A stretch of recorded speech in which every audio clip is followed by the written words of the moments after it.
Bueno, muy bien, entonces hoy estamos teniendo el gusto de poder conversar con Emilio y la idea es poder preguntarle algunas cosas, así que bueno, es un gusto, Emilio, poder conversar con vos. Igualmente, Jorge, es un placer, muchas gracias. No, gracias a vos, gracias a vos. Y bueno, como para ir teniendo un poco una idea de quién es este señor, para los que no lo conocen y a qué se dedica, yo le voy a contar alguna cosa que yo sé muy breve y él va a ir contando qué opina de todo esto, ¿no? Yo sé que él fue vicepresidente de la Diputación de Sevilla, es economista, es profesor, fue profesor en la Facultad de Derecho y bueno, me gustaría que vos te vayas presentando y nos puedas ir contando cómo llegaste a todo esto de la espiritualidad, que es por lo que yo te conocí, ¿no? Sí, sí. Mira, pues con mucha brevedad, la espiritualidad ha estado presente en mi vida siempre. Desde que tengo uso de razón, todo lo que tiene que ver con el mundo espiritual, fundamentalmente con la tradición cristiana, ha estado muy presente en mi vida. Sí es verdad que a partir de los 16, 17 años empecé una andadura distinta, donde la vocación de servicio público y eso volcado en lo que denominamos como política empezó a tener una presencia muy fuerte. Durante muchos años he compaginado mi actividad en la administración pública como economista, aprobé oposiciones hace ya muchos años de técnico de la Administración General del Estado aquí en España. Tengo plaza en la Diputación de Sevilla como funcionario. También lo he compaginado siempre con la docencia universitaria. He sido profesor de economía política. También he dado otras materias, hacienda pública, temas que tienen que ver con desarrollo económico y territorial, pero fundamentalmente la columna vertebral de mi actividad docente ha sido siempre la economía política. He dado clases en muchas universidades, fundamentalmente, como tú bien decías, en la Universidad de Sevilla, en la Facultad de Derecho, donde he dado clases durante 30 años, pero también he impartido docencia en muchos sitios, por ejemplo en Buenos Aires. He dado clases de desarrollo local en la Universidad Nacional de San Martín, me desplazaba allí periódicamente para impartir docencia, y a otras muchas universidades de distintos continentes. Y eso también ha ido unido a una actividad política en la que efectivamente hace muchos años, lo que tú comentabas de vicepresidente de la Diputación de Sevilla, que es el gobierno de la provincia de Sevilla, pues esto fue entre 1987 y 1993. Han pasado muchos años. Más adelante me retiré de la actividad política, volví a ella, fui vicealcalde de la ciudad de Sevilla y a partir del año 2000, fundamentalmente, es cuando la espiritualidad poco a poco empieza otra vez a formar parte de mi vida. Tiene que ver con América Latina, tiene que ver con América Latina. A América Latina yo empecé a viajar con mucha frecuencia a partir del año 1994, primero como consultor de Naciones Unidas. Tengo otro título que es experto en desarrollo local, experto internacional en desarrollo local por Naciones Unidas, por la OIT, y empecé a viajar como consultor a América Latina. Después ya lo hice como presidente de una red que se llama la Red de Desarrollo Local de la Unión Iberoamericana de Municipalistas, y en un momento concreto, en un viaje a Uruguay, en el año 2000, en febrero del 2000, fue cuando cayó en mis manos un libro que me obligó a reflexionar y a replantearme cosas que tenía ahí como olvidadas de mi juventud. Ese libro es el Kybalión, el libro se titula El Kybalión, que analiza los principios herméticos, y a partir de ahí ese libro es como si abriera una tapadera, como si abriera una puerta, donde empiezo ya a vivir cosas muy distintas a las que vivía hasta aquel momento. Y poco a poco, mi dedicación cada vez es mayor a la espiritualidad en sentido amplio, hasta el punto de que en el año 2008 dejo la actividad política por completo. En el curso 2009-2010 abandono la actividad universitaria, la docencia universitaria, porque entiendo que eso no son cosas que ya de verdad llenen mi vida. Y en el año 2009 me quedo muy libre de todo para dedicarme plenamente. Ya había empezado antes a escribir algunos libros, a dar charlas, a impartir algunos talleres sobre temas espirituales, y esto a partir del 2009 llena mi vida. Y curiosamente, cuando estaba ya en esa andadura es cuando en noviembre del año 2010 tengo una experiencia cercana a la muerte. Ajá. Tengo una caída de un monte, bajando de un monte donde habíamos subido. Tengo una caída, me precipito al vacío. Me podía haber matado, pero no me mato. Tengo simplemente una fractura de peroné. Pero al cabo de 3 semanas, esa fractura de peroné origina unos trombos que me afectan a modo de infarto, fundamentalmente infarto pulmonar, que para colmo tienen un mal diagnóstico inicialmente, y eso hace que termine finalmente en la UCI, en la unidad de cuidado intensivo de un hospital de Sevilla, en la tarde del 29 de noviembre del año 2010. Ajá. Donde estoy 2 horas, durante 2 horas, estoy en una situación de lo que se conoce como experiencia cercana a la muerte. Además, la recuperación de esa experiencia fue una recuperación muy lenta, fueron 10 meses, tanto en el hospital primero como en mi casa después, y diríamos que todo eso afianza el proceso que ya antes había iniciado. Yo aquello no lo viví como un problema, lo viví como una bendición, lo viví como un regalo de la vida. Claro. Y una vez que ya me recuperé y volví otra vez a mi actividad puramente espiritual, pues bueno, ya lo encontré como un regalo que me había dado para dedicarme completamente a lo que entiendo que es mi dharma, ¿no? Que es mi propósito de vida en esta vida, que es vivir, por supuesto, experienciar una evolución en conciencia personalmente y compartirla con los demás. Entonces, claro, lógicamente uno de los temas que comparto con los demás es la propia muerte. Yo viví aquella experiencia cercana a la muerte, eso me hizo interesarme por lo que la muerte conlleva, y uno de los temas que abordo en mis charlas, en los talleres, en los libros que escribo, es el tema de la muerte, con mucha profundidad, entiendo. Claro. Sí, es muy interesante esto. ¿Y nos podrías así brevemente, digamos, ampliar un poquito para la gente que no tiene ni idea y que después le despierta interés a lo mejor mirar tus videos e interiorizarse? ¿Qué es esto de la SM, de la experiencia cercana a la muerte? ¿Qué fue lo que sucedió?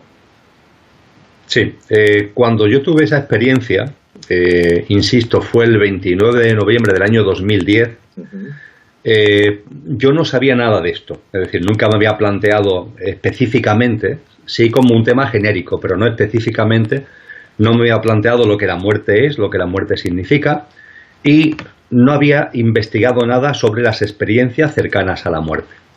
Claro, a partir de ese momento, Jorge, inevitablemente yo empiezo a interesarme por el asunto. Lo que yo he vivido, me hago preguntas acerca de ello, y empiezo a darme cuenta de que hay gente que ha vivido lo mismo. Me lo encuentro en libros, me lo encuentro en vídeos, me lo encuentro en audios, personas que describen cosas bastante semejantes a lo que yo mismo he experimentado. Fue para mí una gran ayuda el hecho de que en la ciudad donde normalmente vivo, donde resido, que es Sevilla, me encontré con el libro de un doctor, el doctor Enrique Vila. Ya había muerto, en ese momento ya había muerto, no su mujer, que sí tuve oportunidad de conocer, y Enrique Vila dirigía la unidad de cuidados intensivos de un gran hospital de Sevilla. Y él, que no era una persona especialmente dedicada a estos asuntos, como doctor, como médico de una UCI, empezó a encontrarse con personas que médicamente habían fallecido, clínicamente habían fallecido, pero por los motivos que fuera, que la ciencia, la medicina lo desconocía, finalmente no fallecían, y que curiosamente contaban en la confidencialidad entre paciente y médico, le contaban a él como doctor, le contaban unas experiencias que él, por supuesto, no daba crédito inicialmente. Él decía, bueno, estos son fantasías. Claro. Pero claro, cuando eso te lo dice un paciente, y otro paciente, y otro paciente, y son hombres o mujeres, de jóvenes o mayores, de una condición socioeconómica y cultural distinta, y todos le cuentan lo mismo sin conocerse entre sí a lo largo de meses, a lo largo de años, él hace que empiece a percibir que ahí pasa algo, que ahí hay algo.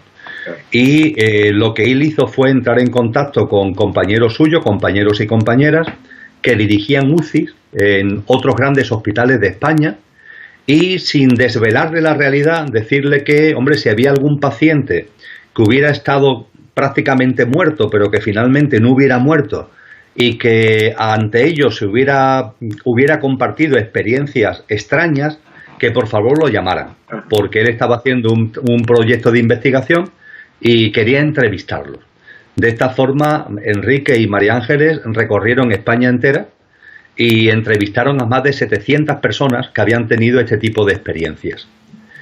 Esto finalmente dio lugar a un libro. El libro se titula Más allá de la luz, donde recogen 62 de esas 700 experiencias. Ese libro para mí fue importante porque me encontré ahí cosas muy parecidas a las que yo había vivido. A partir de ahí, porque me di cuenta de que no era solamente Enrique, había muchísima gente que había escrito libros sobre esto.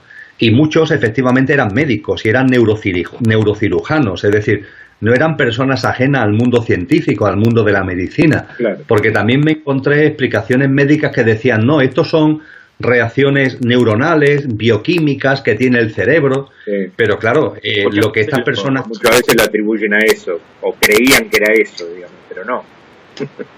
Efectivamente. Además por un motivo, y es porque en las experiencias cercanas a la muerte, lo que la persona que lo vive ve, suele haber algo, eso me he dado cuenta con el paso de los años, suele haber algo que pone de manifiesto que no puede ser un invento de la fantasía. Ajá. Siempre hay algo. Ajá. Hay una vivencia, hay una percepción que no puede ser objeto de la fantasía. En mi caso, por ejemplo, fue que en un momento determinado de la experiencia cercana a la muerte, antes de irme hacia el túnel de luz, entre los seres de luz que vienen a recibirme amorosamente, que yo algunos lo identifico como seres de luz que en esta vida fueron seres queridos, uno de esos seres queridos es una tía mía, mi tía María, que no está fallecida, no está fallecida. Y yo recuerdo que en ese contexto yo me preguntaba, bueno, ¿y mi tía María qué hace aquí si ella no está fallecida? Porque estaba mi padre, estaba mi madre, que sí habían fallecido ya años atrás, pero mi tía no entendía qué hacía ahí.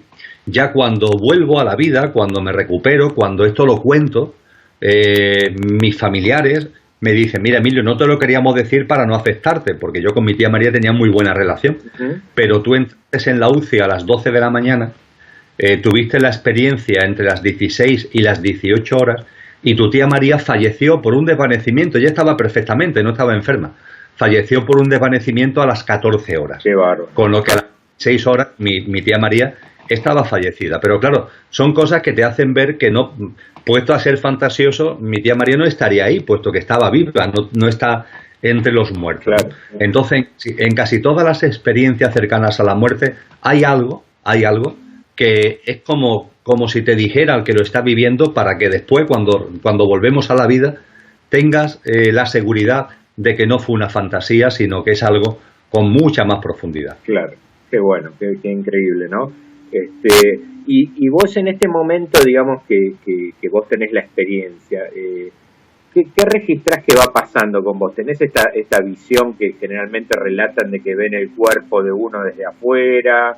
Ya contaste esto del túnel, de que aparecen seres de luz o familiares fallecidos que vienen a ayudar en el tránsito. Eso en general aparece en la mayoría de las experiencias, ¿no?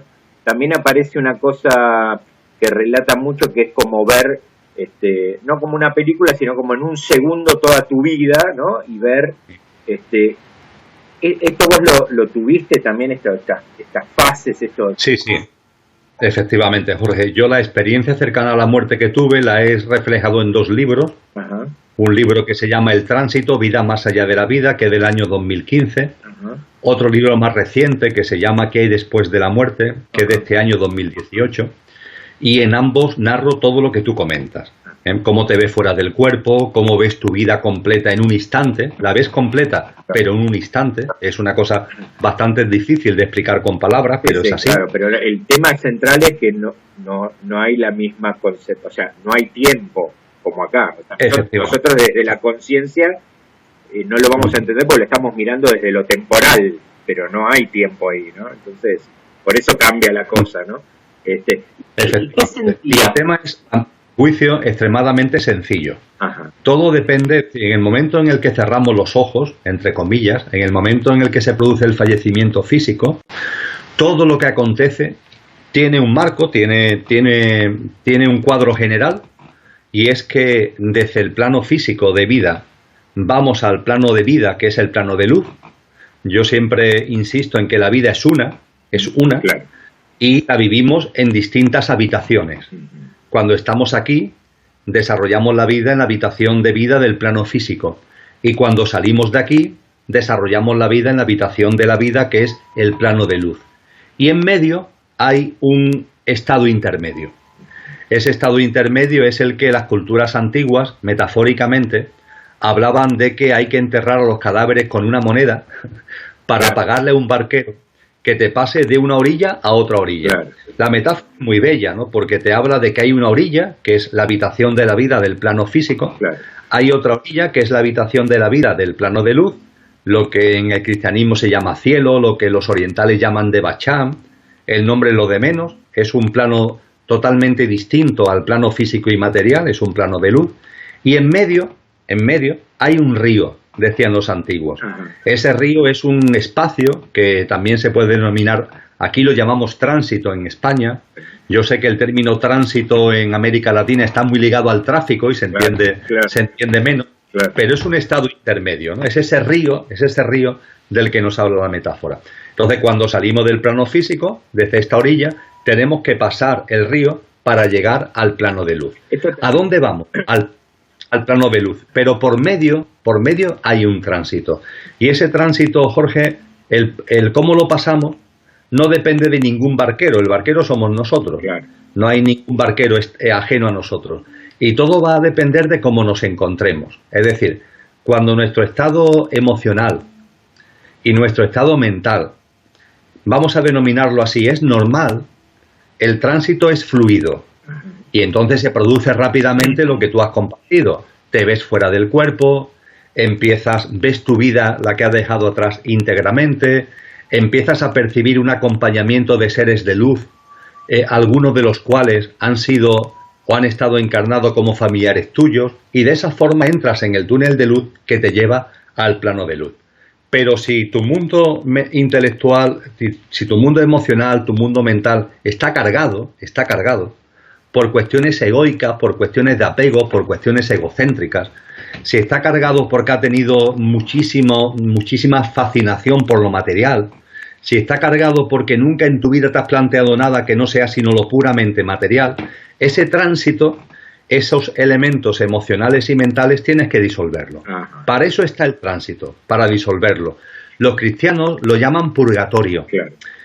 A mí el término no me gusta, pero describe de lo que tienes que purgar, tienes que disolver esos restos, es como si te lo tuvieras que quitar, esos restos emocionales, mentales, de apego a lo material, a lo físico que hay en ti. Para eso está el tránsito. Claro, lo que pasa, discúlpame, en el concepto purgatorio, digamos, siempre está la famosa carga que propicia, digamos, el paradigma de la resurrección, que es la culpa, ¿no?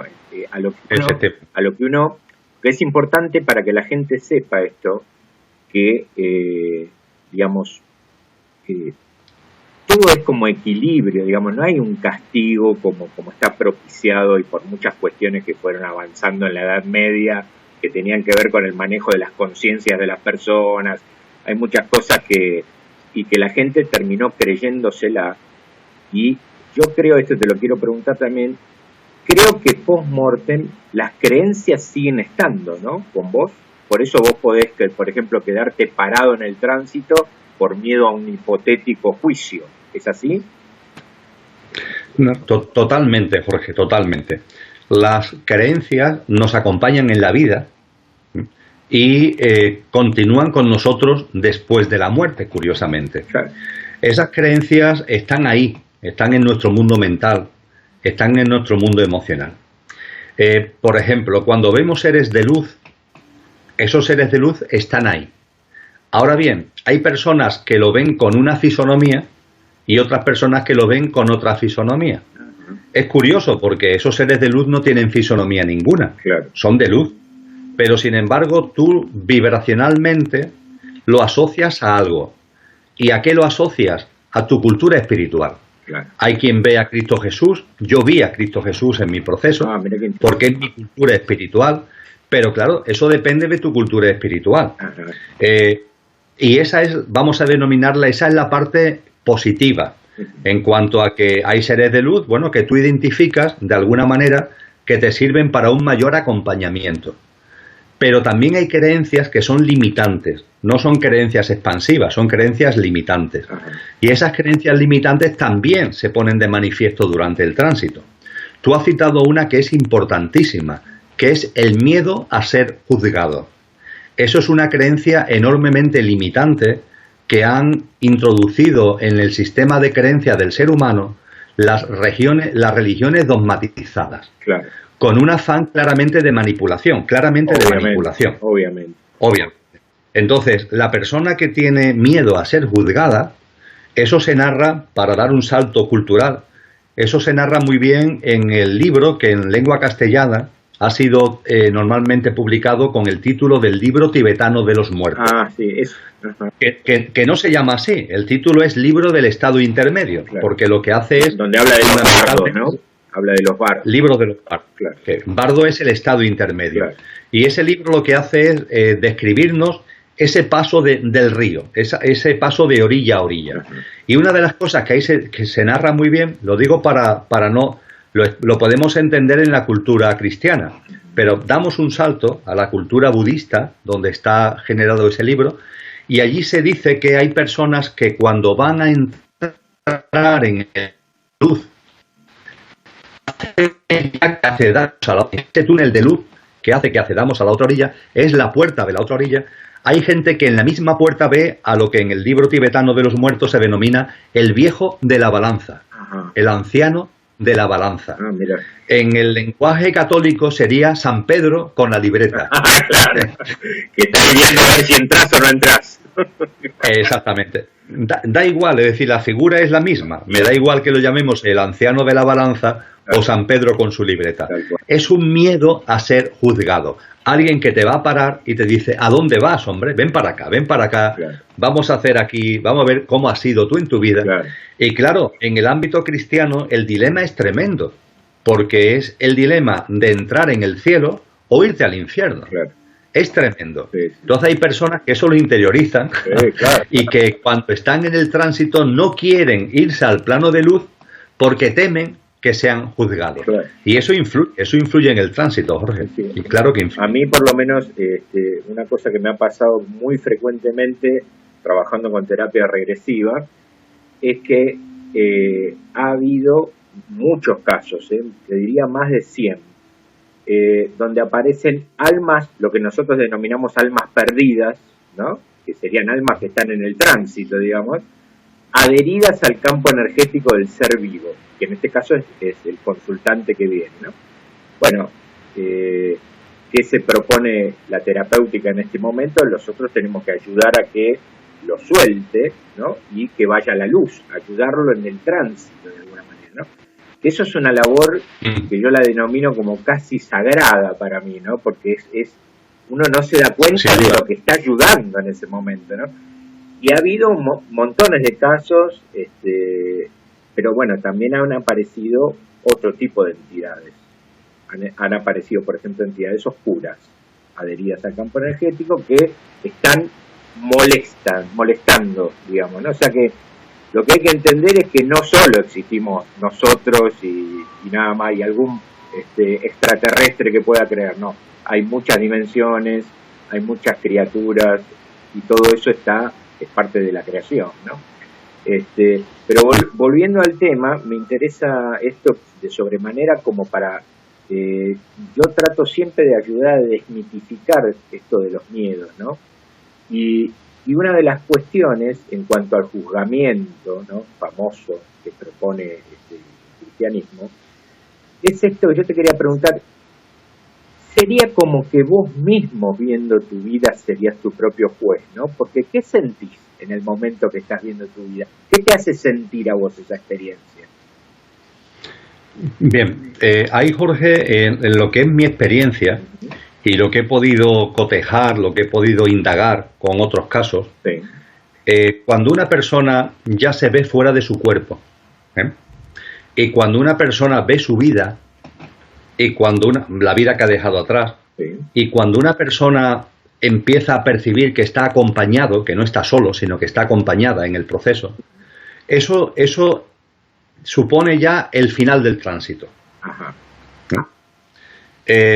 O mejor dicho, son estados de conciencia que ya en esta vida, ahora aquí, Sí. tienen ya una visión de las cosas que es el tránsito. Porque lo que puede suceder, y de hecho sucede, yo considero que no es mayoritario, pero sucede, es que el mundo emocional y el mundo mental están tan enfocados a lo material, están tan apegados a lo físico, que hay desencarnados que, habiendo muerto físicamente, porque por eso son desencarnados, primero, no se dan cuenta que han fallecido. No se dan cuenta. No se dan cuenta. Sí. Y continúan haciendo su vida como si estuvieran vivos. Claro, lo que relata Sexto Sentido, por ejemplo. Eso es, efectivamente, porque cuando Bruce está Willis muerto, la gente... trabajando de psicólogo.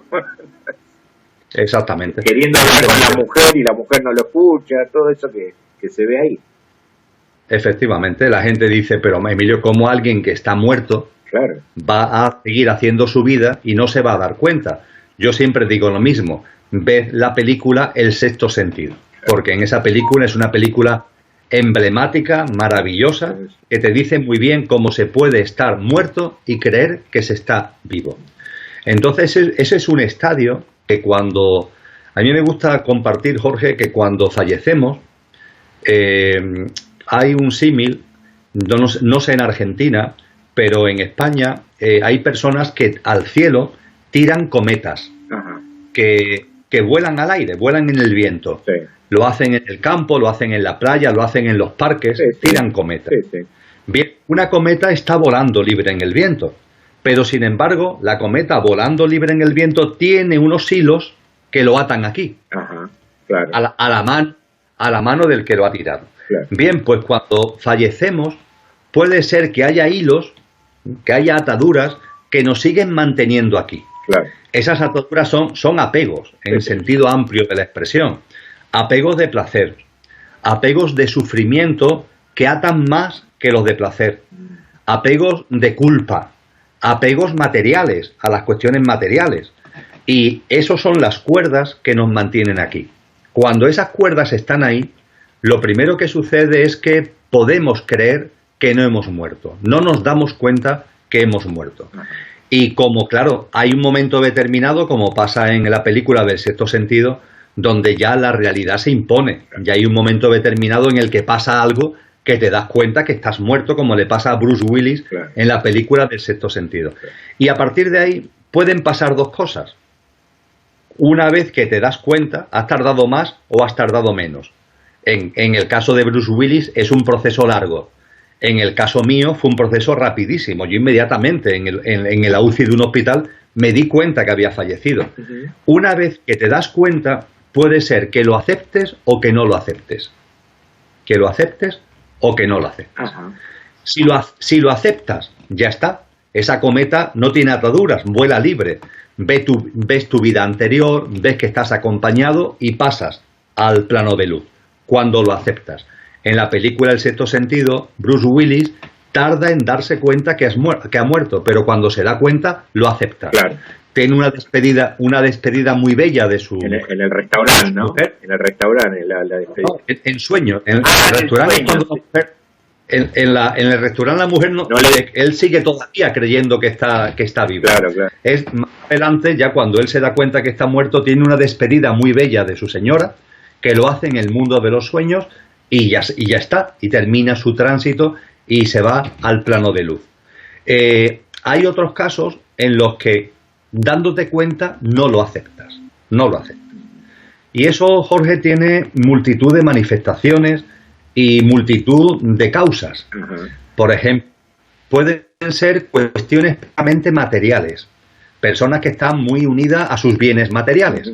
Yo me he encontrado a personas adineradas aquí en España, personas que durante su vida física han tenido propiedades, que se han dado cuenta que han fallecido, pero que no se quieren ir. Claro. Quieren seguir ahí, en su casa, en su no sé qué, en su no sé cuánto, porque están muy apegados a lo material. He tenido experiencias más, vamos a decirle, más emotivas, como por ejemplo Una señora que muere en accidente de tráfico, se da cuenta que ha fallecido, pero no lo acepta porque tiene una niña de 4 años y un niño de 2 años que no quiere abandonar. Ella entiende que lo que tiene que hacer es de alguna manera seguir en contacto con el plano físico, claro, para ayudar a sus hijos. Y le cuesta mucho trabajo el soltar y el irse al plano de luz. En el caso de esta señora es un caso muy bonito porque nos ayuda a comprender otra cosa. Cuando estamos en el plano que llamamos el tránsito, cuando estamos en ese estado intermedio y queremos seguir en conexión con el plano físico, eso es posible. Desarrollamos habilidades, los que se quedan ahí porque no se dan cuenta o dándose cuenta no lo aceptan, desarrollan habilidades para conectar, para accionar con el plano físico. Esas habilidades son las que nos cuenta la parapsicología. Claro, claro. Es todo el mundo de los fenómenos. De golpe llegaste a casa y está el cuadrito de tu foto tirado o que tal cosa se hace, ¿no? Las luces que se encienden y que se apagan, los muebles que se mueven, claro. Pero todo lo que viene del tránsito, aunque la persona que está en el tránsito quiera otra cosa, porque esta mamá, por ejemplo, con sus hijos, quería tener una conexión de amor. Pues bien, lo único que conseguía, porque desde el tránsito no se puede hacer otra cosa, es una conexión de frío y de desarmonía. Frío y desarmonía. Esa madre finalmente se dio cuenta de que el amor que tenía sus hijos, y por el amor que tenía sus hijos, lo que tenía que hacer era completar el proceso, irse al plano de luz, y desde allí sí puede hacer un acompañamiento en amor. Porque el acompañamiento que se nos hace desde el plano de luz no es un acompañamiento de interferencia, ni mucho menos. Cuando se está en el plano de luz, ya has visto la realidad y comprendes que todo tiene un porqué, que todo tiene un sentido, entiendes que tu propio fallecimiento para ese niño de 2 años, para esa niña de 4 años, tiene un porqué en su vida, y las cosas se ven de una forma muy distinta. Pero se puede realizar un acompañamiento que desde el amor. Por ejemplo, cuando en el mundo de los sueños tenemos una percepción de un ser querido fallecido, que nos habla de que está bien, de que está en calma, de que está feliz, eso se hace desde el plano de luz. Claro. Cuando en nuestra casa, cuando en nuestro coche sentimos una fragancia, sentimos un olor que es agradable, a veces es el olor del perfume que utilizaba la persona fallecida, a veces es un olor de flores y en nuestra casa no hay flores, ni en el coche hay flores, eso claro, es una presencia, es un mensaje que nos llega desde el plano de luz. Cuando lo que sentimos es una mano que se pone en el hombro, de cariño, de apoyo, eso se produce desde el plano de luz. Es decir, desde el plano de luz, que fue lo que esta madre pudo comprobar, se puede hacer un acompañamiento que no se puede hacer desde el tránsito. En el tránsito, el acompañamiento lo hacemos todavía desde los restos emocionales y mentales que nos quedan de esta vida e inevitablemente producen distorsiones en este plano físico de frialdad y de desarmonía. Claro. En el plano de luz todo varía, claro. Ya es un acompañamiento amoroso y armonioso. Claro, eso es lo que pasa, digamos, justamente cuando los seres están adheridos, digamos, lo que nosotros denominamos adheridos al campo energético, es que producen complicaciones al ser vivo. Por ejemplo, cansancio frecuente, ¿no?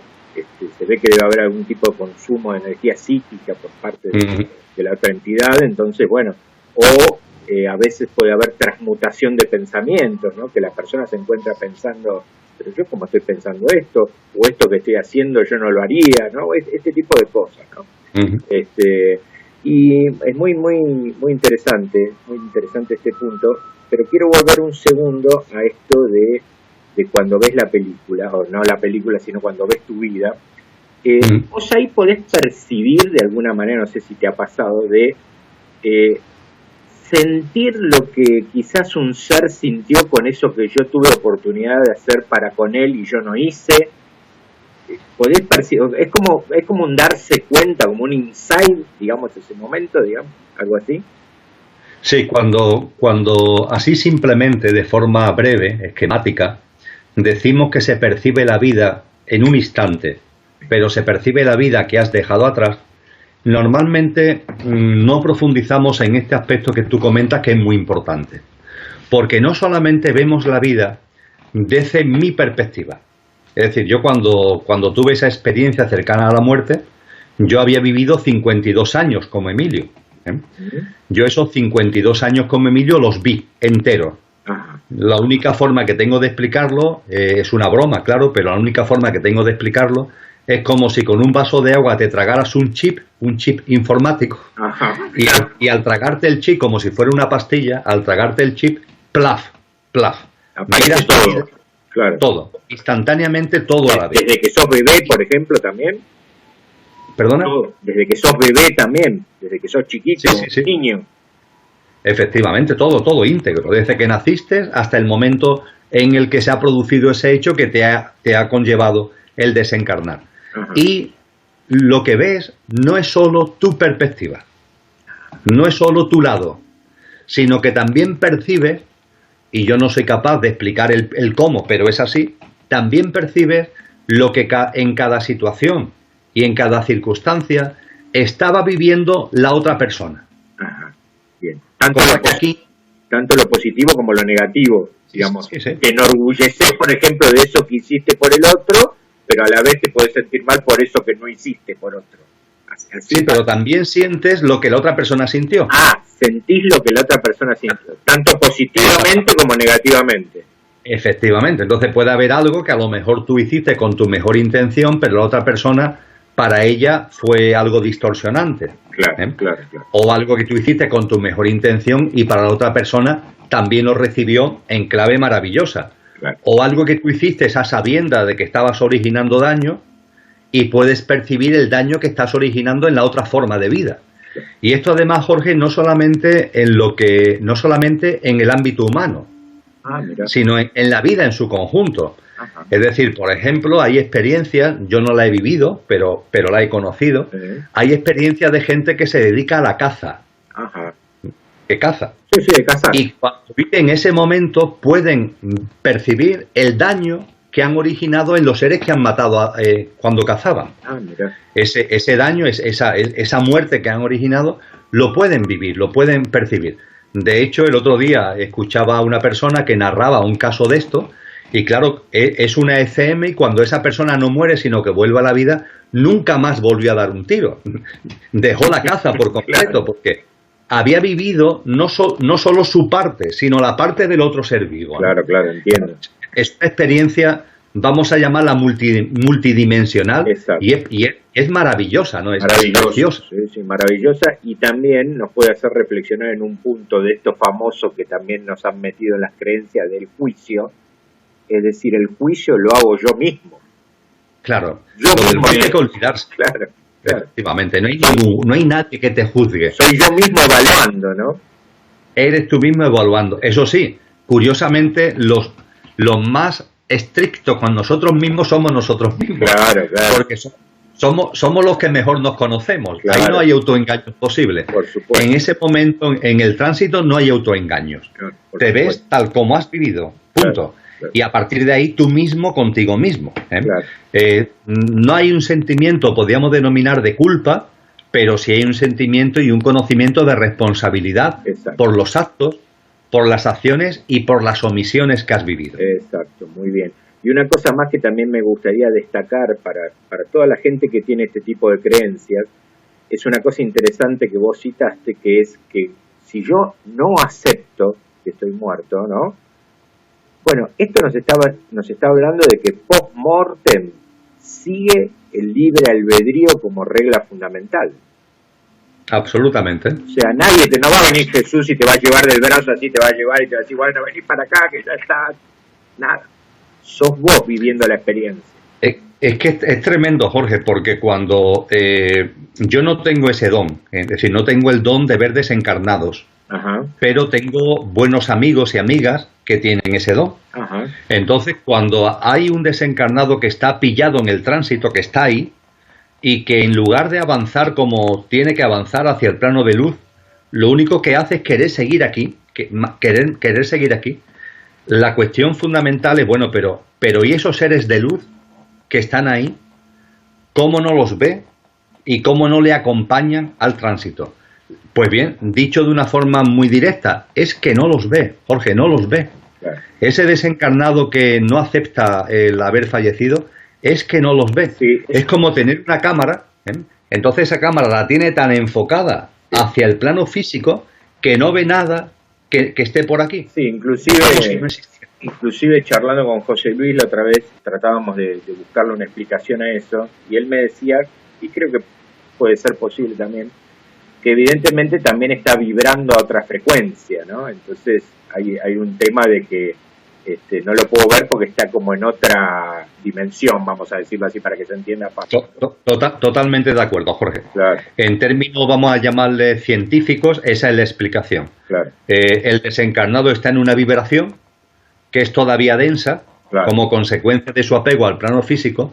Esos seres están en una dimensión más elevada y no hay sintonía. No hay sintonía. Claro, claro.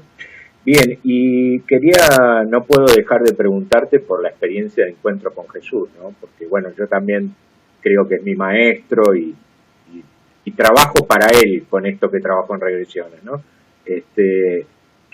¿Cómo fue tu experiencia con eso? ¿Cómo me podés relatar? Bien, Jesús ha sido importante en mi vida desde siempre. Cuando yo tenía 13, 14, 15 años, era mi referente. Ajá.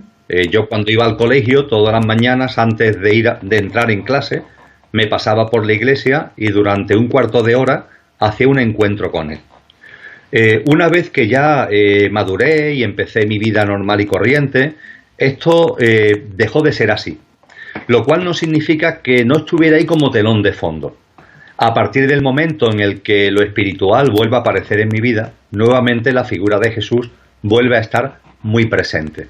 Pero también es verdad, Jorge, que nunca tan presente como, pasan los años, empieza a tener una presencia, pero nunca tan presente como en ese momento, en la experiencia cercana a la muerte.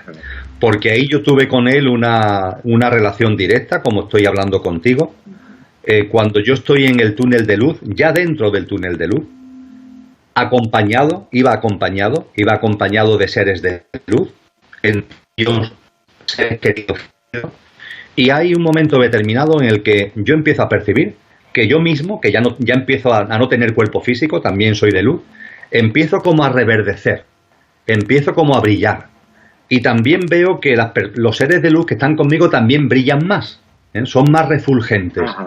Y yo siento, y sé que los otros seres de luz sienten, que hay una presencia inmensa que está llegando. Algo inmenso que está llegando. Ajá. Y hay un momento determinado en el que eso nos envuelve con una luz que yo vi como esmeralda, que nos envuelve, y que hay un momento determinado, que adquiere presencia. Primero es una energía que nos envuelve y hay un momento en el que adquiere presencia. Cuando adquiere esa presencia, yo la presencia crística, es una presencia de amor pura, yo lo identifico, lo unifico con Jesús de Nazaret. Es un Jesús de Nazaret que no tiene nada que ver con las estampitas que nos dan en las iglesias. Es un Jesús de Nazaret más alto, más fornido, más fuerte, atlético, con una complexión deportiva, con una cara donde se mezcla maravillosamente la autoridad y el amor. Y con la melena castaña, que más o menos ahí sí está en la iconografía cristiana. Claro. Pero a mí me llamó mucho la atención su complexión deportiva, su altura, su envergadura y esa cara que era a la vez una mezcla perfecta de autoridad y de amor y de autoridad. Esa autoridad, por supuesto, no podemos entenderla con lo que aquí denominamos poder. Es una autoridad de la sabiduría, es una autoridad de esa divinidad pletórica que se manifiesta en él, ¿no? Y esa figura es la que directamente me plantea lo que ya curiosamente antes me había preguntado el ser de luz que yo percibí como mi madre. Me habían preguntado, ¿cómo te encuentras? ¿Cómo estás? Me había preguntado mi madre.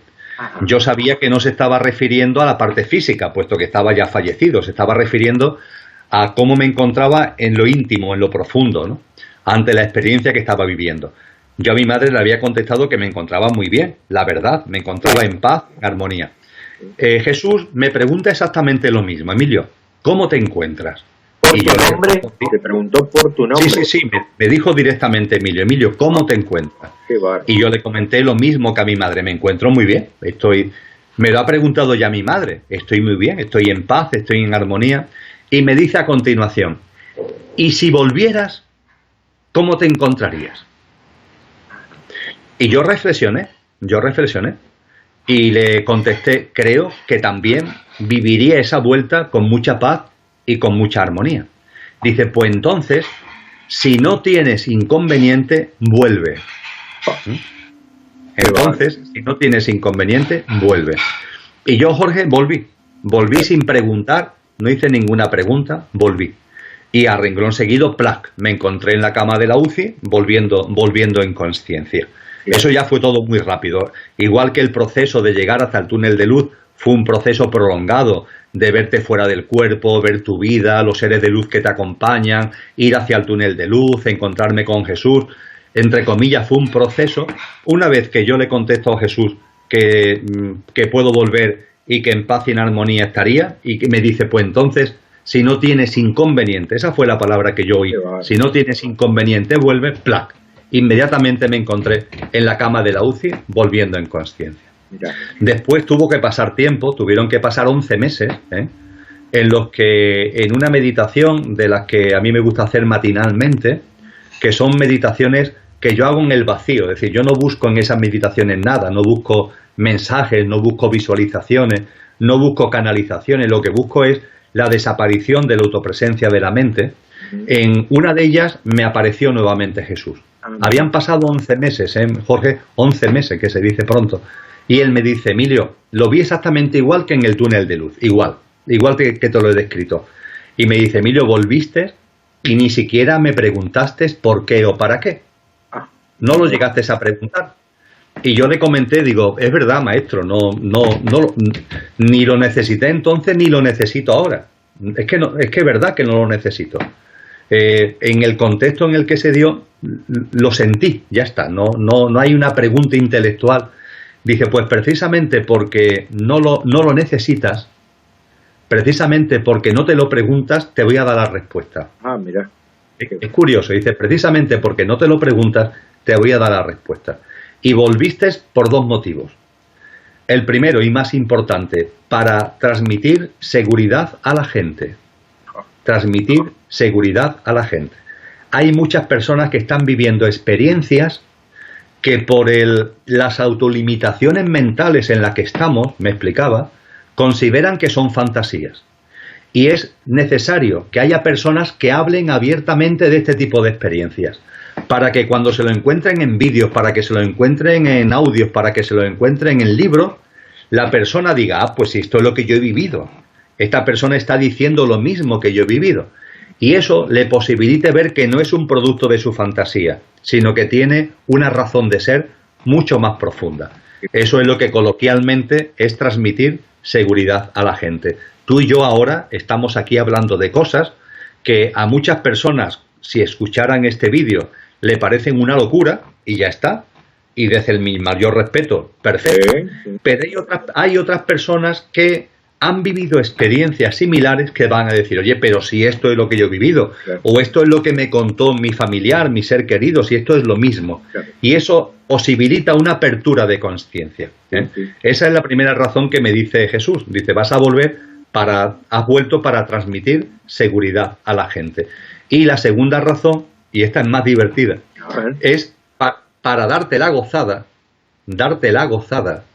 y yo dármela contigo. Porque esta vida, Jorge, es un gozo. Sí, claro. Esta vida es un gozo.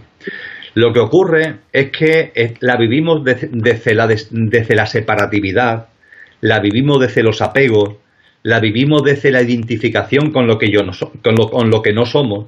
Tú puedes suponer que yo identificación con Emilio no tengo ninguna.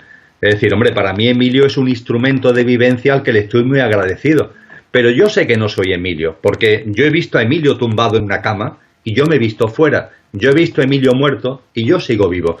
Tú no eres Jorge, yo no soy Emilio, nadie es el personaje que estamos interpretando. Y cuando eso por fin lo percibimos, Jorge, los sufrimientos se acaban. Claro. No hay sufrimiento, no hay dolor. ¿Qué sufrimiento va a haber? Si no existe la muerte, si somos divinos, infinitos y eternos. Claro. Si lo que aquí llamamos problemas no son tales, son todos experiencias para crecer en conciencia. Ya está. Sí. Y cuando eso lo comprueba, efectivamente, esta vida se convierte en un gozo. Y ese es el gran regalo, ¿no? Porque ese es el gran regalo. Con total gratuidad somos eternos, ¿no? Es una cosa increíble. Con total gratuidad e inevitablemente somos eternos. Claro. Y me quiero detener un segundo en esto de cuando hablabas de que te percibías en ese momento cuando llegó Jesús, ¿no? O sea, el cuerpo vos lo percibías como este cuerpo, cuando te veías, ¿cómo es esa sensación? ¿Había cuerpo? Bien. ¿No había? No, yo desde el principio, es decir, desde que vi mi cuerpo tumbado en la cama de la UCI, sentía con claridad que cuerpo no existe. Ajá. Por eso he insistido en lo de seres de luz, formas de luz. Ajá. Ahí no hay, ahí hay algo, vamos a llamarle energético, pero no hay un cuerpo físico denso. Eso no existe. No obstante, durante el tránsito, todavía, quizás por influencia de lo que hemos vivido tan cercano en esta vida, todavía a las formas de luz le damos una forma física. Ajá. Que no la tienen. Yo sabía que no la tenían. Claro. Yo solo explico de la siguiente forma. Es como si vamos paseando por la calle de cualquier ciudad, en la ciudad que vivamos, y es la hora de la comida. Uh-huh. Y en las casas están haciendo la comida. Y te llega un olor de la comida que sea. Aquí a mí me gustan mucho las lentejas. Ajá. No sé si allí en Argentina se comen lentejas. Sí, se comen. Bien, aquí sí. Aquí se comen mucho las lentejas y a mí es un guiso, el guiso de lentejas me gusta mucho. Bueno, pues como si te llega el olor del guiso de lentejas. No sabes de qué casa te llega. Vete a saber de qué ventana de las muchas que te rodean está saliendo ese olor. Pero te llega el olor. Ajá. Cuando te llega el olor de lentejas, ¿qué sucede? Que tú ves las lentejas en la cabeza. Claro, porque tener la representación mental, claro. Eso es, no te quedas en el olor, le das una forma. Bueno, pues en el tránsito hay una vibración cuya fragancia hace que tú le des una forma. Por eso yo percibí que un ser de luz era mi madre, porque la fragancia, la vibración, yo la asocié a la vibración de mi madre. Claro. Y a partir de ahí le das una forma que es la de mi madre. Por supuesto que ese ser de luz ya no tiene ninguna forma física, pero yo le di la de mi madre, le di la de mi padre, le di a la de mi tía María, y con Jesús de Nazaret pasa igual. Por supuesto que no tiene ahí. Hay un tema importante, no es este el momento de abordarlo, pero el cristianismo habla de que Jesús abandona este plano en cuerpo y alma. Eso los cristianos lo dicen y no se lo creen. Es la realidad. Es decir, Jesús cuando abandona este plano, como maestro que es, como ser muy evolucionado que es, lo deja en cuerpo y alma. Es por eso que en el donde está enterrado aparece solamente la mortaja, la sábana, ¿no? El sudario, y no está su cuerpo. No es que robaran el cuerpo, es que hay un momento determinado en nuestra evolución espiritual donde abandonamos este plano en cuerpo y alma. Esto lo hacen muy pocas personas, muy pocos seres humanos. Jesús fue uno de ellos. Con lo que Jesús se puede presentar en cuerpo porque sigue teniendo cuerpo. Pero no obstante, en esta experiencia del plano de luz, vale lo mismo que dije con relación al ser de luz mi madre, al ser de luz mi padre. Es la fragancia que desprende, claro, la energía crística. Esto hablaría de, digamos, sería como este concepto de cuerpo glorificado, digamos, lo que está prometido en el credo, ¿no? Sería algo así. Esto como cuando él se le aparece a los discípulos de Emaús, que ellos no lo reconocen, ¿no? Porque claro, es un cuerpo glorificado, no es el mismo cuerpo, ¿no? Entonces sería algo de esto, ¿no? No es que sea algo de esto, es eso precisamente. Eso, claro. Es precisamente eso, Jorge. Qué interesante, qué interesante. ¿Y por qué vos crees que pese a toda la, digamos, a frases que se me vienen ahora como felices los que crean sin ver, ¿no? El caso de Felipe. ¿Por qué vos crees que cada vez más se está permitiendo que la gente sepa, ¿no? Esta misión que él, entre comillas, te dijo que tenías, ¿no? Divulgar para la tranquilidad a las personas, ¿no? cuando por otros lados está tan tapada la cosa, ¿no?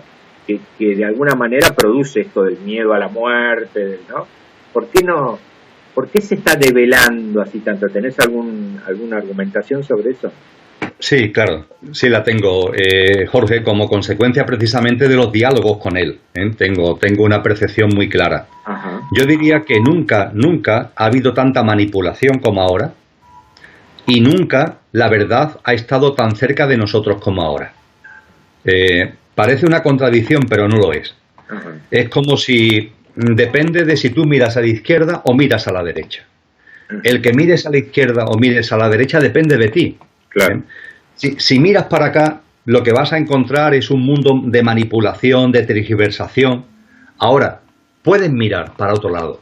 Y en cuanto que empiezas a mirar para otro lado, hoy estamos en una situación donde, por ejemplo, a través de Internet, tienes una información completa sobre un montón de cosas. Y ahí, quien tiene que dirimir la fantasía y la realidad eres tú. Claro. Solo tú. No hay otro. Hay gente, bueno, es que en Internet hay muchas cosas, es que en los libros se cuentan muchas cosas. Tú, tienes que ser tú. Claro. Todo ese mundo que está a tu alrededor, tienes que meterlo dentro, tienes que pasarlo por tu filtro, tienes que pasarlo por tu conciencia, por tu corazón, y eres tú. Entonces, nunca antes hemos tenido tanta información, nunca antes hemos tenido tantas cosas a nuestro alrededor, y lo que es más importante, nunca antes tenemos tantas experiencias como para saber cómo somos, Jorge. Es decir, hay muchas personas que me lo han dicho. Es como si los tiempos estuvieran muy acelerados. Es decir, en la vida de un ser humano pasan muchas cosas. Es como si en 5 años tuviéramos experiencia de cosas que a lo mejor en otra vida se necesitaban 50. Todo va muy rápido. Se acumulan las experiencias. Algunas le gustan a la mente, otras no le gustan a la mente, pero lo importante es que se acumulan las experiencias. ¿El objetivo cuál es? El objetivo es que veas y que te veas. El orden sería que te veas, sería el correcto, y que te veas y que veas. Y que veas de la forma más clara posible. ¿Y esto por qué es? Esto se debe, Jorge, a que estamos llegando, las humanidades, esta no es la primera. Yo no soy nada milenarista, no soy dado a las fechas, yo no doy fechas, nadie sabe ni el día ni la hora, lo dijo Jesús en Mateo 24, cuando los discípulos le preguntan cómo será el final de estos tiempos, y Jesús dijo el final de esta generación, él dice de esta generación, que es esta humanidad, y dice una serie de cosas al respecto, y la primera que dice es que no se sabe ni el día ni la hora, o sea que especulaciones sobre fechas, lo que tenemos es que ser sensibles a lo que está ocurriendo. Entonces, hoy día hay un elemento que para mí es claro, es la prueba constatable de que estamos empezando a vivir un hito histórico. Y es la enorme cantidad de almas que estamos encarnadas a la vez. Nunca antes. La gente se pregunta, bueno, ¿y por qué de golpe y porrazo, en poco más de 100 años, de ser 1.000 millones de seres humanos, hoy vamos caminos a los 8.000 millones de seres humanos, que somos casi ya? ¿Qué ha pasado para que en tan poco tiempo se haya multiplicado tanto la población mundial? Desde un punto de vista teórico-científico no hay explicación, no se sabe muy bien, porque además la reproducción se ha dado en sitios donde no hay recursos, o mejor dicho, donde los recursos están siendo esquilmados por lo que se empeña en acumular todo. Claro. El caso es que se está dando un incremento de la población donde hay mayor pobreza, donde hay menores recursos. Y eso no sucede en ningún sistema biológico. Los sistemas biológicos se reproducen cuando hay abundancia, claro, no cuando hay escasez. Bien, detrás de cada ser humano hay un alma. Y esto significa que hoy hay encarnadas en este mundo casi 8.000 millones de almas. Cosa que nunca antes se había dado ni por asomo. Cuando ese autor que cuando se habla de tema de demografía, de tema de población, hay un autor llamado Malthus, Robert Malthus, que fue el primero que empezó a hablar de que un incremento demográfico podría originar problemas de abastecimiento, de convivencia en la humanidad. Cuando él escribió el libro y lo publicó, que primero fue de manera anónima, en 1798, la población humana no llegaba a 1.000 millones de personas. Y era en el siglo XIX, claro. Y no llegaba a 1.000 millones de personas. Claro, claro. Hoy, en el arranque del siglo XXI, somos casi 8.000 millones de personas. Yo ahí lo que veo, desde una perspectiva trascendente, no desde la superficie, sino desde la profundidad, es que hay un sentido profundo para que todas las almas que venimos encarnando como por turnos, ahora encarnas tú, ahora encarno yo, ahora te vuelve a tocar a mí, a ti, ahora me toca a mí. Sin embargo, ahora todas estamos encarnando a la vez. Yo creo que eso nos habla de la importancia de este momento. Cuando hablo de este momento no me refiero a 2018, me refiero a esta época. Me refiero a lo que pueden ser un proceso que lo mismo llega tranquilamente hasta el siglo XXII, no digo que no. Pero es un momento muy importante y la importancia del momento creo que queda constatada en el hecho de que todas las almas que venimos encarnando pero por turnos, ahora todas estamos aquí a la vez.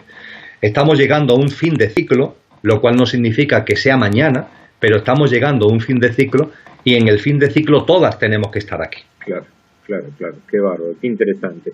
Te quería preguntar algo con respecto, yo sé que todas las personas que han tenido en general, no todas, sino que en general las personas que han tenido una SM, cuando vuelven a la vida, digamos, de acá, pasa que en algunas aparece algún tipo de don, ¿no? Tanto sea percepción, no sé, mediumnidad. Bueno, este tipo de experiencia, ¿vos te ha pasado? Sí. Mira, Jorge, hay una corporación norteamericana que se dedica a estudios de investigación y a estudios demoscópicos que se llama el Instituto Gallup. Sí. Eso es una gran corporación. Ajá. Y hacen investigaciones de muchos tipos. También hacen encuestas políticas, sociológicas.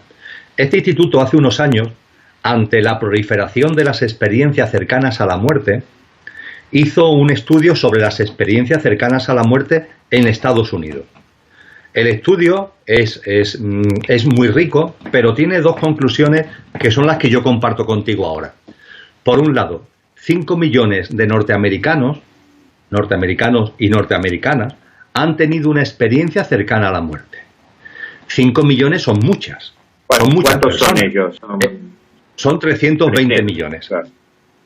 Proporcionalmente, en porcentaje no es mucho. Pero oye, 5 millones de personas solo en Estados Unidos es una fuente de información muy importante. Y comprobado esto, lo que hicieron, como se hace en las encuestas, es delimitar una muestra que fuera representativa de esos 5 millones. Y a esa muestra la entrevistaron. Y esa entrevista es el estudio que llevan a cabo. Y el dato, aparte de esos 5 millones, el segundo dato que quiero compartir contigo es que esa encuesta masiva que hicieron pone de manifiesto que para el 96% de las personas que han tenido una experiencia cercana a la muerte, esa experiencia ha sido una experiencia llena de paz y de armonía. El 96%. Y que habiendo vuelto al plano humano, han perdido el miedo a la muerte. Y que sabiendo, como yo sé, que la muerte tendrá que volver a aparecer en mi vida, claro, el miedo ha dejado de existir. El 96%, es abrumador. Sí, es verdad que el estudio también pone de manifiesto que hay un 4% que aquello lo vivió como algo lleno de tensión, de angustia, y no quieren volverlo a vivir. Saben que lo van a volver a vivir, claro, porque la muerte es inevitable, pero lo temen mucho, temen volver a ese momento. Yo creo que este es un dato interesante para poner de manifiesto que el tránsito es fluido en la mayor parte de los casos, aunque también es verdad que hay algunos seres humanos que por sus apegos, por su mundo emocional y mental muy cargado, el tránsito se le hace confuso y se le hace dificultoso. Pues bien, en ese 96% de experiencias cercanas a la muerte que lo han vivido con armonía y con paz y han vuelto aquí, como es mi caso, hay un don primero. Y el don primero es que pierdes el miedo a la muerte. Eso, Jorge, es un don de primera magnitud. Sí, claro. Vivir la vida sin miedo a la muerte, eso es un antes y un después. Porque ya no temes a la muerte ni la tuya, ni la de tus seres queridos. Claro. Porque sabes que la muerte no existe, porque sabes que es simplemente una ficción. Eso da una paz, eso da una confianza tremenda en la vida y te permite no distraerte, porque muchas veces nos distraemos tanto en las apariencias que no vamos a la esencia. Entonces, cuando tú has tenido una experiencia cercana a la muerte, ya vas a la esencia. Y claro, a partir de ahí se abren las puertas a lo que tú has denominado dones. Claro que se abren las puertas. Yo en particular siempre he tenido un don, que ha sido la comunicación. Desde que era pequeñito, cuando yo estaba en el colegio e hice la primera comunión, que en mi época se hacía con 6 añitos, al niño que escogen para que ante un público de 1000 personas, tras leer la epístola antes del Evangelio, se dirija al público, soy yo, porque ya tenía ese don desde que tengo uso de razón. En la universidad pues fui delegado de curso, delegado de facultad, he estado volcado en la docencia universitaria, que eso te obliga a hablar, a la actividad política, que eso te obliga a hablar. He estado toda mi vida, ¿no?, ejerciendo el don de la comunicación.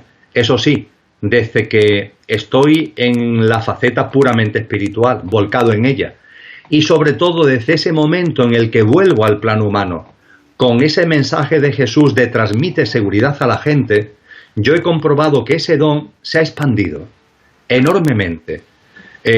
Y lo compruebo que tengo una capacidad de interlocución, de llegada, de conexión con la gente, que yo lo llamo mi don. Y las personas que han vivido experiencias cercanas a la muerte, cada uno despliega un don, que en mi caso es el don de la comunicación, introspección. El percibir por dentro cosas profundas que tengo capacidad de comunicar con facilidad hacia el exterior. Qué interesante. Y para dar una faceta desde el otro lado, digamos, porque estamos hablando de todo lo que pasó del otro lado y de lo que pasa con la muerte. Entonces, para vos, ¿qué sería la vida? La vida, Jorge, aquí encarnados, tenemos que aceptar de corazón de que hay un componente de misterio. Tenemos que aceptarlo. Cuando estamos aquí encarnados, nuestros procesos intelectuales pasan por esta mente, la de lo que yo llamo mi coche. Y mi mente da de sí lo que da de sí. Yo sé que tengo un nivel en mi mente, que es la mente abstracta, que me permite plantearme las cuestiones trascendentes, y me permite intuir, y me permite tener inspiraciones, y me permite tener una serie de percepciones que van más allá de lo intelectual.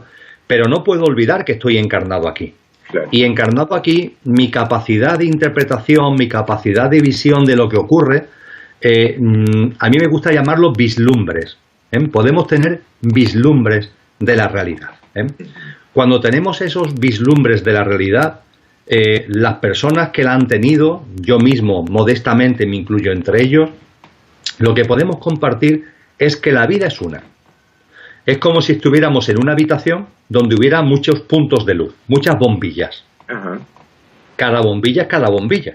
Sí, claro. Es cada Emilio, Jorge, Mari Carmen, Estefanía, Manolo. Cada bombilla es cada bombilla. Cada bombilla emite su luz, cada una la suya. Pero la energía que llega a cada bombilla y que permite que cada bombilla emane su luz, que es la vida de cada uno, la vida de Jorge, la vida de Emilio, la energía que llega ahí, que es la energía eléctrica, es la misma. Es la misma, no hay diferencia. Todas las bombillas se ven alimentadas por la misma fuente, por la misma energía eléctrica. Esa vida, esa energía es una. Entonces, todo lo que hay es una. Tenemos que darnos cuenta de que estamos en un plano de vida donde, dicho de una forma, con un experimento de laboratorio que es muy sencillo, podríamos enfocar el siguiente experimento de laboratorio. Vamos a suponer que aquí yo tengo un foco de luz blanca, un foco de luz blanca que se proyecta. Aquí hay una pared.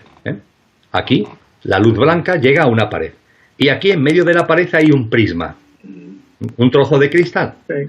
Y aquí hay otra habitación. La pared está en medio, aquí hay una habitación, aquí hay otra. Y aquí en esta pared hay un trozo de cristal. Cristal que da por aquí y que da por aquí. Cuando la luz blanca llega aquí, ¿qué es lo que sale por aquí? Sale una luz, pero esa luz está abierta en espectro. Verdes, amarillos, rojos, azules. El arco iris. Claro. Yo creo que todos sabemos que el arco iris es la luz blanca que se abre espectralmente. Bueno, pues fíjate, si vivimos aquí, ¿qué es lo que vemos? Luz blanca, claro, unidad. Pero si vivimos aquí, ¿qué es lo que vemos? Colores y por tanto diversidad. Cuando estamos aquí, vemos el verde, el rojo, el amarillo, el azul y podemos decir, no, aquí no hay unidad, aquí hay diversidad y separatividad. Sin embargo, si estuviéramos aquí, podríamos comprobar que todo es luz blanca. Pues bien, tenemos que darnos cuenta que estando aquí, tenemos una tendencia a creer que la diversidad, que existe, claro que existe, tú eres tú, yo soy yo, los animales, la naturaleza, los demás seres humanos, creemos atender que la diversidad, el rojo, el azul, el amarillo, el verde, son cosas separadas. Y no, son cosas distintas pero no separadas, porque todas son la luz blanca. En nosotros hay una esencia que es exactamente la misma. La vida es una, Jorge, claro. Inefablemente, ineludiblemente es una. La vida que se está expresando en ti, la vida que se está expresando en mí es una. La vida que se expresa en un animal, la vida que se expresa en un mineral, es una. No hay diferencia. Cuando esto lo ves, porque esto no es un tema intelectual, yo lo he explicado de una forma intelectual, pero cuando lo vives, cuando lo ves, la vida cambia, ¿no? Porque te das cuenta de que, por supuesto que cada uno es cada uno, por supuesto, porque uno es rojo, otro es verde, otro amarillo, otro es naranja, pero te das cuenta que todos son expresiones maravillosas de una misma vida que merece toda nuestra reverencia. La reverencia a la vida es lo fundamental, el respeto, la tolerancia, la comprensión, el darte cuenta que los colores dependen del estado de conciencia. Hay personas que tienen un estado de conciencia A, otros que tienen un estado de conciencia B, unas personas que están muy enfocadas en lo material, otras personas que están más enfocadas en lo espiritual. Entonces, por eso uno lo ve rojo, otro lo ve azul, otro lo ve verde. Son los estados de conciencia. Y lo que tenemos que percibir es que si yo hoy lo veo verde, a lo mejor ayer o en otra vida lo he visto azul o lo he visto amarillo. Y por tanto tengo que ser muy comprensivo con el que hoy me dice que es amarillo o me dice que es azul.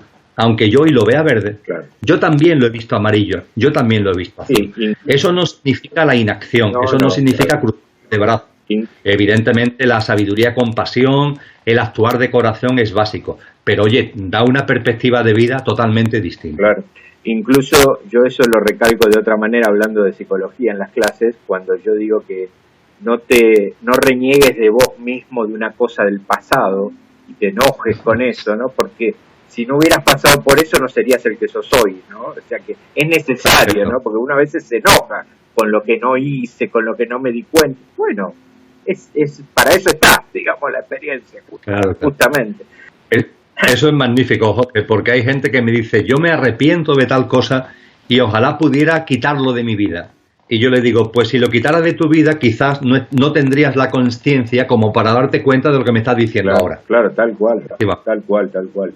Bueno, muy bien. Quería preguntarte una cosita más sobre el tema del vuelo de la mariposa, que es esto que yo estoy practicando, ¿no? Que yo sé que ustedes lo han vivido, que sos amigo de José Luis.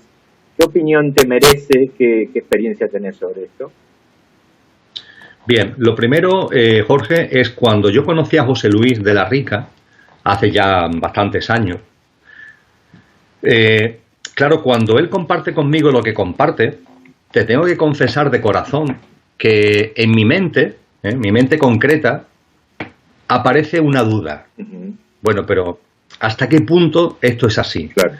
Porque el vuelo de la mariposa te permite unas experiencias que no se quedan en el tránsito, van más allá del tránsito, van al plano de luz. Entonces, inevitablemente en mi cabeza, a pesar de haber vivido todo lo que he vivido, aparece un interrogante. Para mí fue un factor fundamental el hecho de cómo es José Luis. Es decir, su sencillez, su entrega, el no perseguir bajo ningún concepto nada que tenga que ver con el negocio, ni con el beneficio, ni nada que se le parezca. Es decir, fue su integridad personal la que a mí me llevó a tomarme esto en serio. Si yo hubiera visto en él cualquier elemento de negocio, cualquier elemento de ego, de dársela de no sé qué, pero como es una persona tan absolutamente entregada, tan absolutamente inocente en el mejor sentido de la palabra, ¿no? Como es una persona totalmente desinteresada e íntegra, me hizo interesarme por esa experiencia. Digo, no, esta persona no puede estar engañando. Como mucho se puede estar autoengañando, pero no engañando a los demás conscientemente. Y fue por lo que me metí en el vuelo. Y claro, en el vuelo lo que comprobé es que efectivamente esos planos no están cerrados a nosotros. Hay una comunicación plena, hay una posibilidad permanente de comunicación. A mí me gusta decir que esa comunicación no se da por la sencilla razón de que aquí tenemos apagado el móvil. Claro, eso es verdad. Sí. No tenemos, aquí curiosamente Aquí, nosotros no tenemos el móvil prendido y el número, pero acá está apagado. Eso, aquí está apagado. Es que aquí ni siquiera tenemos que llamar, lo que tenemos que es tener el móvil encendido, claro. Simplemente encendido. Ya se encargan ellos de llamar, pero por favor, tenlo encendido, ¿no? Claro. El encender el móvil es quitarte las autolimitaciones mentales que los sistemas de creencias te han metido. Cuando te mueres, o si hay vida después de la vida, ahí no hay ninguna comunicación posible. Quítate esos clichés, quítate esos sistemas de creencias. Eso es encender el móvil. Y cuando yo viví, porque he vivido experiencias con José Luis del vuelo de la mariposa, lo que también he aprendido, Jorge, es que para entrar en conexión con ese plano de luz, es decir, para que nosotros que estamos en el plano físico entremos en conexión con el plano de luz, nosotros mismos nos tenemos que situar en una vibración que lo haga posible. Es decir, no es factible que yo entre en conexión con el plano de luz si mi vibración está muy baja. En el vuelo de la mariposa, por ejemplo, se suele hacer una meditación inicialmente que sirve de arranque. Esa meditación tiene un objetivo, se explicite o no se explicite, que es que tu vibración suba. La tuya, la mía, claro, la que lo estamos llevando a cabo. Estamos participando, digamos. Exactamente, porque es al subir tu vibración, es como si los desencarnados en el plano de luz estuvieran en la planta quinta y tú estás en la planta primera. Entonces tienes que subir en el ascensor para que la comunicación sea posible. Entonces esa vibración tuya tiene que aumentar. Esa meditación precisamente va dirigida a que vayas despojándote de tantas densidades como las que estamos aquí cotidianamente y eso te ponga en disposición de conectar con esas formas de vida que están en el plano de luz. Y a partir de ahí mis experiencias han sido experiencias potentísimas y muy hermosas todas. Y hay que destacar algo, que eso es una cosa que se puede hacer uno, esto de subir en el grado de estar conectado, como estás diciendo vos, ¿no? Que por más que uno crea que igualmente yo que hago tal mal cosa y que hago tal mal otro, ¿cómo yo voy a...? No. Digamos, como estoy en una cosa, puedo estar en otra si me concentro, ¿no? Esto para desmitificar a la gente que dice, no, yo no lo voy a hacer si yo soy, no sé, una mala persona, pongamos, ¿no? Y bueno, entonces es importante destacarlo esto, ¿no? Se puede claro, es que esa vibración, Jorge, es lo que somos. Claro. Es lo que somos. Eso es lo que somos realmente. Claro, los desencarnados que están en el plano de luz están en su dimensión álmica y espiritual, como dicen los cristianos, nuestra dimensión álmica y espiritual, y es lo que somos. Con lo que, estando aquí, también somos esos. Claro. El problema es que estamos tan envueltos de capas que eso lo tenemos muy encerrado. Sí, entonces, claro, en la medida en que te quitas capas, puedes vivir esa experiencia. Sí. Muy interesante. Bien, y para ir finalizando, aunque tendría para preguntarte 1000 cosas más, ¿no? Pero me gustaría que cuentes un poquito lo que llevas adelante con la Fundación Espato, para que la gente conozca y sepa de qué se trata, ¿no? Sí, la Fundación Espato es un término andaluz, Espato, que es para todo el mundo, es para todo. Eso es lo que quiere decir. Sí, claro. Alguna gente dice eso de Espato, que es un término griego del antiguo Imperio Romano. No, es Espato, en andaluz, es para todo el mundo, ¿no? Entonces, esta es una iniciativa de un buen amigo, de Enrique Álvarez, que es el presidente de la Fundación. Enrique, cuando la puso en marcha, me contactó conmigo para explicarme el proyecto. A mí el proyecto me pareció y me sigue pareciendo muy interesante y soy patrono de la Fundación. La Fundación, ¿qué es lo que intenta? Pues simplemente esparcir la conciencia, no es otra cosa. Es lo mismo que tú estás haciendo, lo mismo que yo hago, no es otra cosa. Incrementar la conciencia, el posibilitar que haya cada vez más gente que eleve su conciencia. La Fundación sirve para formar grupos que funcionan en distintas ciudades, tanto de España como de América Latina. ¿Esos grupos qué objetivo tienen? Pues simplemente el compartir en conciencia, personas que se encuentran, personas que comparten entre sí las experiencias que viven, y lo que yo vivo le ayuda a otro, y lo que el otro vive me ayuda a mí, y a partir de ahí lo mismo se ponen iniciativas, se ponen en marcha iniciativas de tipo social, de tipo de cooperación. Por así decir, el abanico es muy amplio, ¿no? Es muy amplio. Y la Fundación Espató existe en distintos puntos de América Latina. Existe, por ejemplo, en Buenos Aires, hay un grupo de la Fundación Espató, y si no hay ningún imprevisto, el año que viene, en octubre, yo tengo previsto desplazarme a varios puntos de América Latina. Entre ellos estaré en Buenos Aires, y en Buenos Aires uno de los encuentros que llevaré a cabo será con la Fundación Espató, patrocinado y organizado por la Fundación Espató, pero con este objetivo, ¿no? Ahí no hay nada, no se trata de construir ningún edificio, no se trata de llevar a cabo ninguna especie de iniciativa predefinida, no, es compartir en conciencia y colaborar con los demás a expandir nuestra conciencia. Y eso se puede plasmar en la iniciativa A, en la iniciativa B, en un canal de televisión, en un libro, en una charla, en un comedor social. Bueno, en cada sitio se pone de manifiesto de una forma distinta. Bueno, muy interesante. Esto, para todos los que estén viendo este video, lo pueden encontrar en YouTube, lo pueden encontrar en la web. Fundación Espató, Recuerda Televisión, que es la televisión que depende de la Fundación, Recuerda TV, sin ningún problema lo encuentran en Internet. Bueno, muy bien. Sí. Bueno,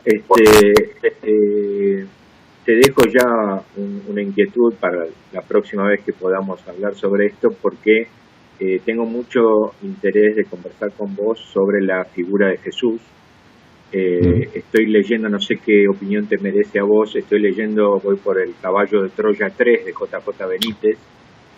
No sé si lo conocés vos personalmente. Sí, lo conozco, tengo el placer de conocerlo personalmente. Bueno, vive cerca de mi lugar de residencia. Bueno, a mí me encantaría hacerle una entrevista algún día, ¿no? Pero sé que está con un nivel de ocupación increíble, pero es un libro que a mí me ha maravillado, me ha enganchado de una manera impresionante, porque te muestra justamente a este Jesús que las iglesias no han mostrado, ¿no?